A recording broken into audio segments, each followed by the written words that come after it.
Olá, meu irmão e irmã em Cristo Jesus, tudo bem? Permita-me transmitir a você uma mensagem vinda de Deus que abençoará a sua vida, se assim você permitir. Bíblia na mão, Jesus no coração.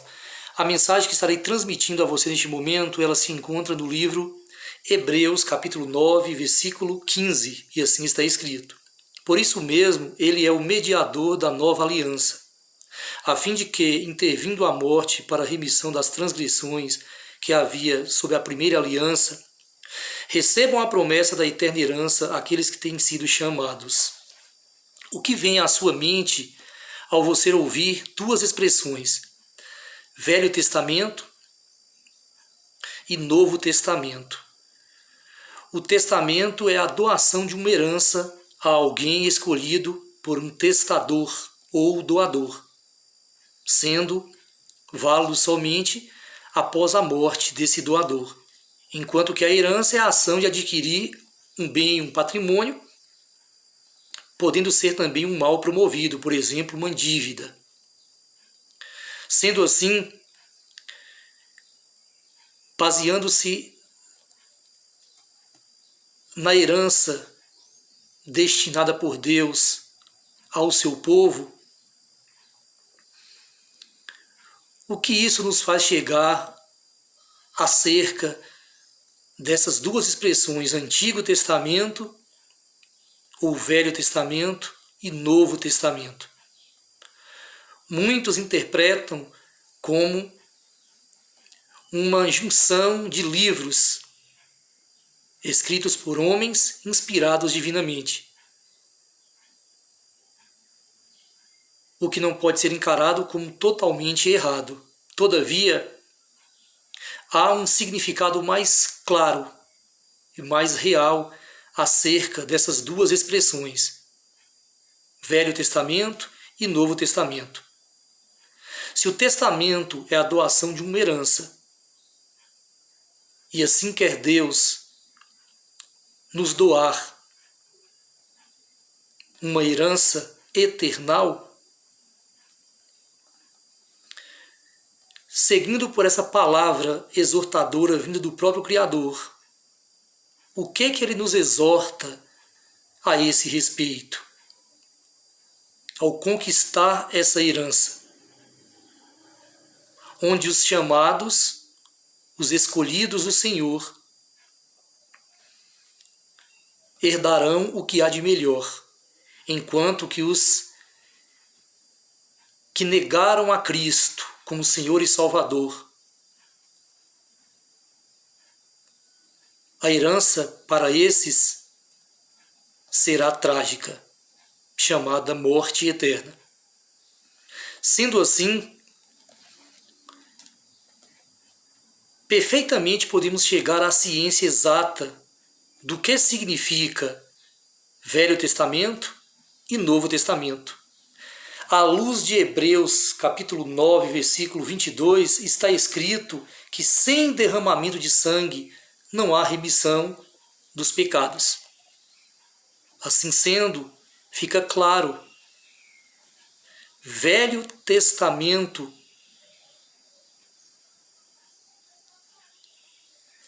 Novo Testamento, ambos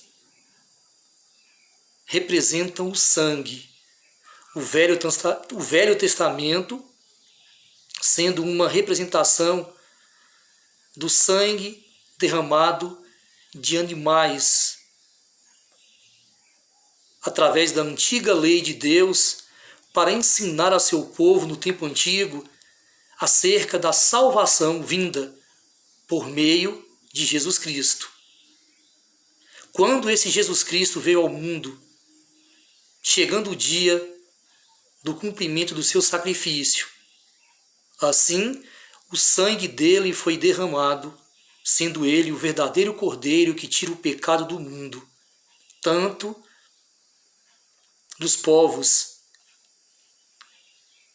cumpridores da antiga lei, como dos povos que, assim, com base no sacrifício de Cristo, não houve mais necessidade da aplicação da antiga lei. Sendo assim, O sangue de Cristo representa a nova aliança de Deus para com seu povo, enquanto que o sangue derramado de animais ou também da circuncisão do próprio ser humano, estes ficaram no passado, foram abolidos, cumpridos no sacrifício de Cristo, sendo que o sacrifício verdadeiro, eficaz para a salvação de todo aquele que em verdade crê em Jesus como Senhor e Salvador que Ele é válido apenas por meio do precioso sangue desse verdadeiro Cordeiro que tira o pecado do mundo, Jesus Cristo.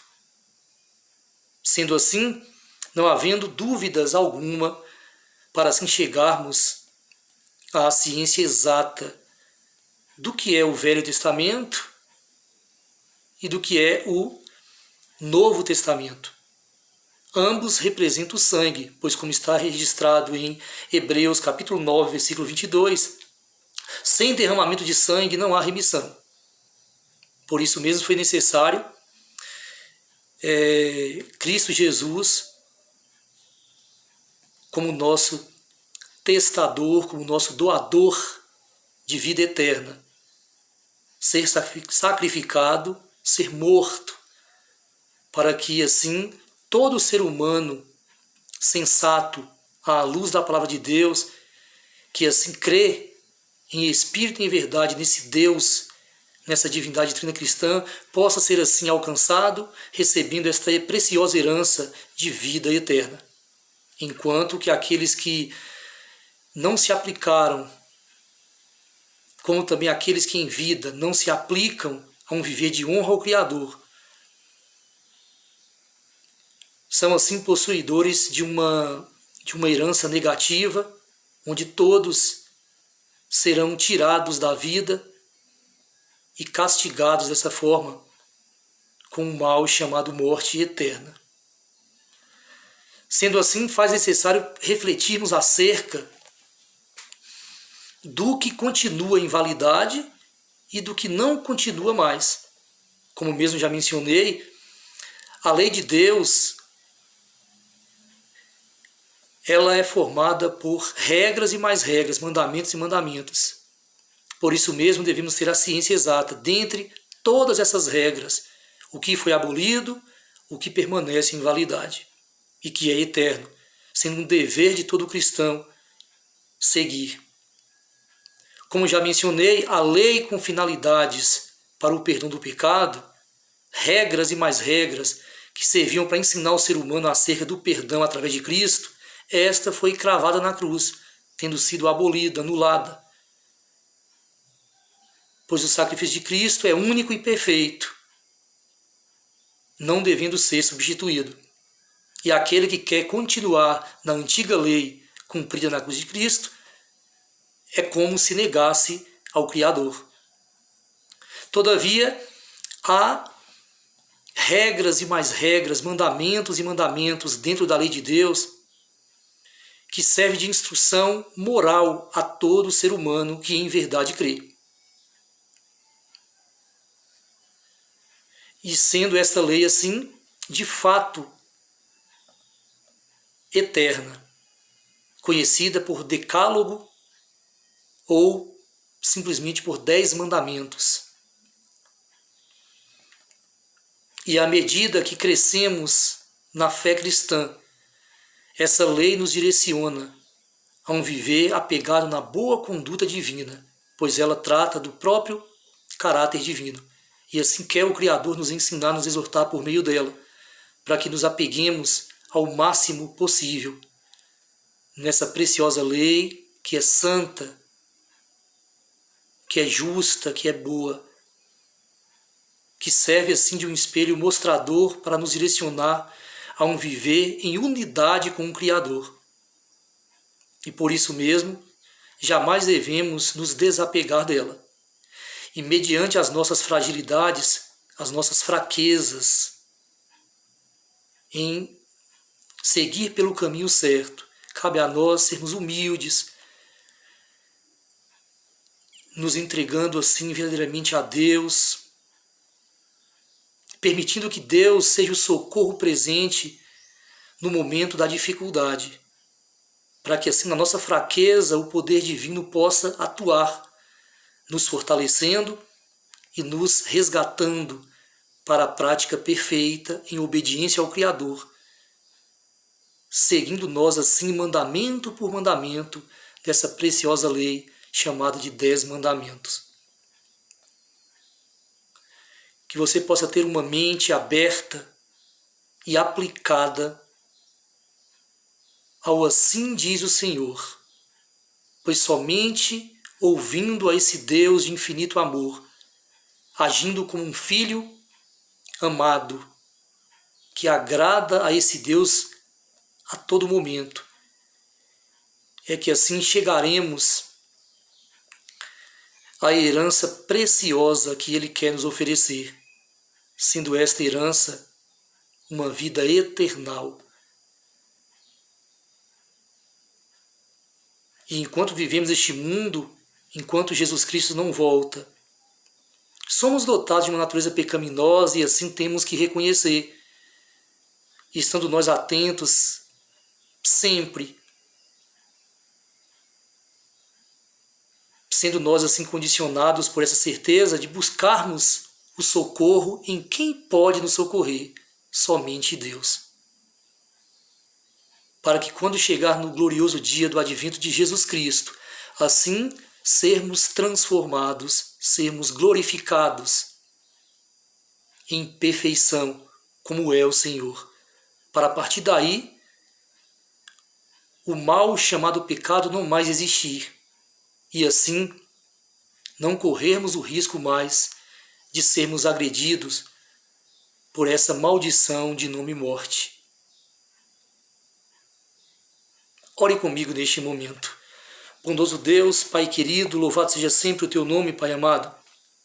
Neste momento aqui em oração, Te agradecemos pelo Deus de justiça, o Deus de milagre que Tu és, Pai querido. Senhor, muito obrigado pelos Teus conselhos presentes na Tua santa palavra, Senhor Deus, que assim nos direciona ao acerto, Pai querido. Cabendo a nós apenas crermos em Ti como o único Deus perfeito que Tu és, Pai querido, um Deus criador, dono de tudo e de todos, aquele que quer o melhor para cada uma de Suas criaturas humanas. Infelizmente, Pai querido, como nos é revelado pela Tua preciosa palavra, nem todos se disponibilizam em servir ao Senhor, Pai querido, e assim perdem a grande herança de vida eternal que o Senhor tem para nos oferecer. E, consequentemente, pela desobediência, acabam atraindo o que há de pior a eles, a morte e morte eterna. Como seres humanos sensatos que somos, Pai querido, assim, temos a humildade devida em reconhecer a Ti como o único Deus existente, o Deus Criador,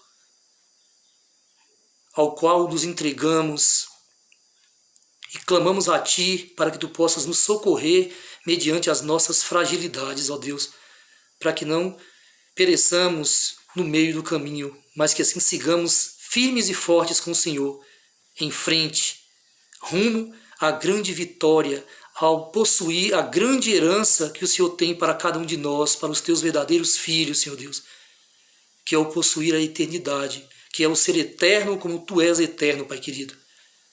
Chegando nós a uma vida perfeita, superior a esta que possuímos, ó Deus, onde não haverá mais nenhum tipo de dano, nenhum tipo de mal, nenhum tipo de pecado, e onde assim poderemos viver felizes plenamente, ó Pai. Somente nessa nova vida que o Senhor nos promete, Pai querido, é que será possível a nós, seres humanos, sermos felizes de fato, pois nela não haverá mal algum, Pai querido. E por isso, neste tempo que o Senhor nos oportuniza, Pai querido, em meio a essa oração, assim eu clamo, ó Deus, humildemente em meu favor, em favor dos meus familiares, amigos, de toda a humanidade terrena, Senhor Deus, que ainda habita este mundo. Venha com Teu poder infinito tocar em cada coração e mente, conduzindo a todos, Pai Santo,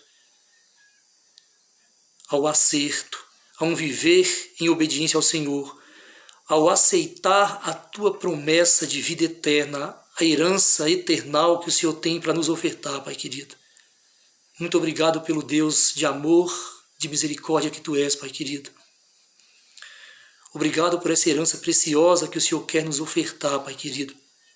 Cabendo a nós só nos esforçarmos ao máximo, nos aplicando a um viver em unidade com o Senhor, meu Deus. Louvado seja o Teu nome sempre, Pai querido. Perdoa-nos pelos nossos pecados e nos guia, Pai Santo, por meio do Santo Espírito, do Deus Espírito Santo, para que assim possamos trilhar pelo caminho da vida e não pelo caminho da morte. Te amamos e assim oramos a Ti humildemente em nome de Jesus. Amém, meu Deus.